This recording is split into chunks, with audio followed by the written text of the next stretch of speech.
Ever wondered why everyone in the sci-fi series Dune fights with knives? Let's explore the fascinating reason behind this unique choice of weaponry. In the world of Dune, the Holtzman shield nullified firearms and projectile weaponry, making knives the only useful method of combat.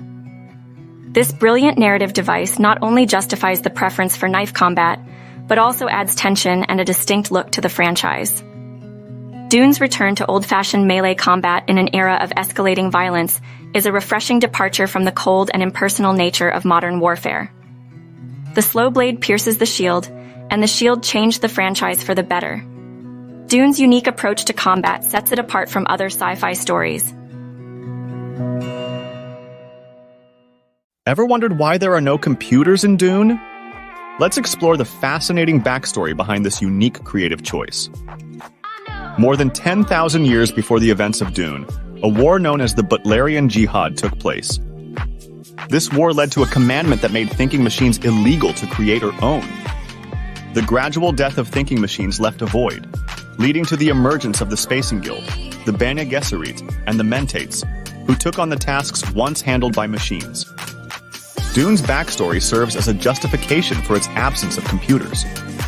The franchise combines various elements to create its distinctive universe, focusing more on psychic powers and mysticism. Dune isn't a story about robots or computers, it's a tale of fated heroes, ancient traditions, and magical journeys.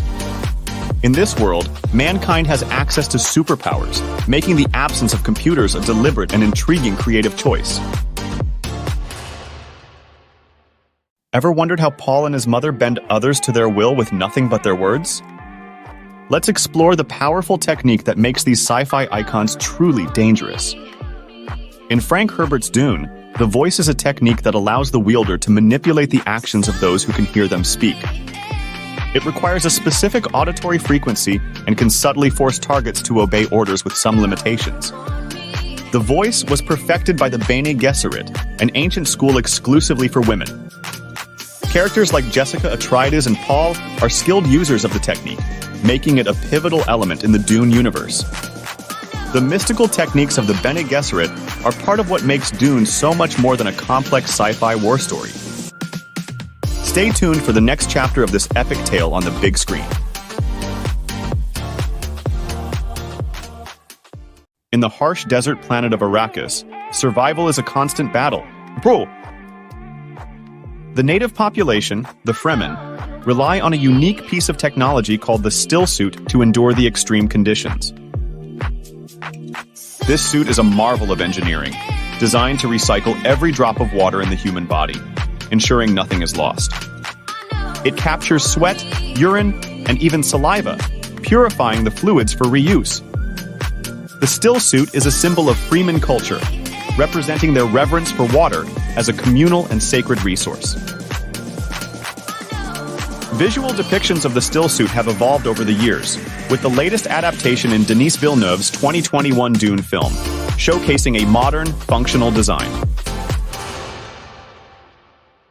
Ever wondered what Dune sandworms actually eat? Let's dive into the diet of these iconic creatures. The sandworms of Arrakis primarily feed on sand and sand plankton found on the planet, but they also consume other dry components of the planet's crust. They are attracted to vibrations caused by spice harvesters, and in some cases they consume the harvesters and people around them. Water is lethal to sandworms, but their consumption of water creates a substance called the water of life used in rituals. This substance is highly toxic, and only those with perfect control of their mind and bodies are capable of consuming it without meeting an agonizing end. So, when it comes to Dune's most iconic creature, they can chow down on just about anything. Just don't expect them to have a drink on the side.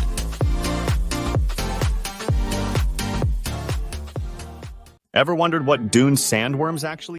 Lea Seydoux plays Lady Margot Fenring, a key character in the story of the planet Arrakis.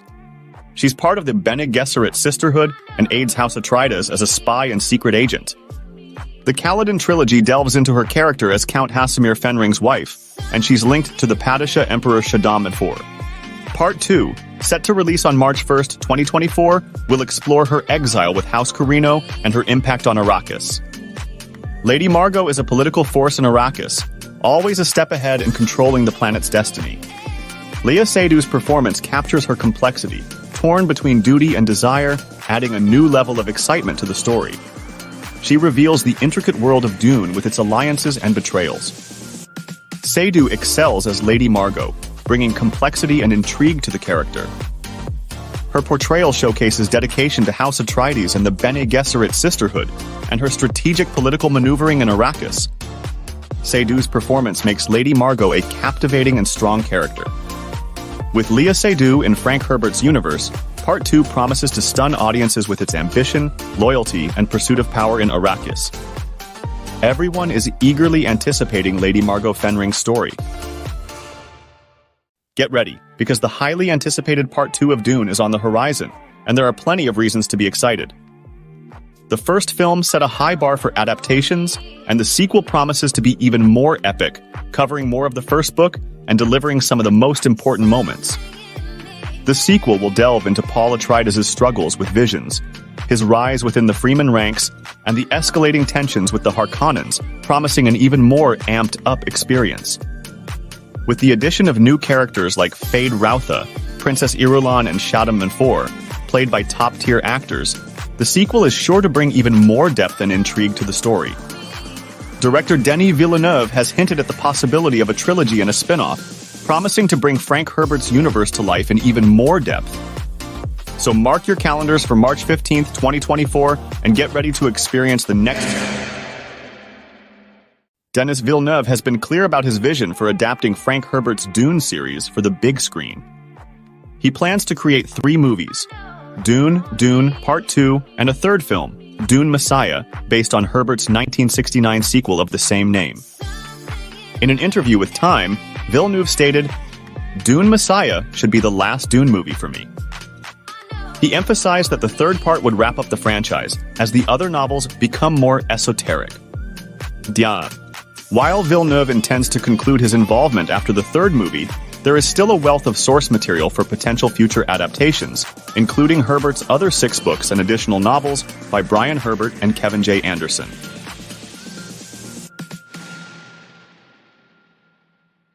Get ready for a groundbreaking sci-fi sequel that's set to make history.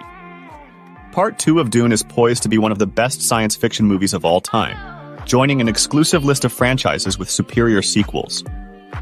With no need for world building, Part 2 will dive straight into the heart of the story, promising an amazing continuation of the Dune universe.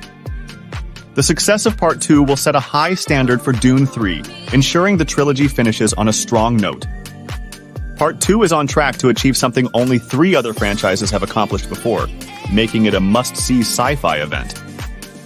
Don't miss the release of Dune 2 on March 1st, 2024, and witness the next chapter of this thrilling sci-fi saga.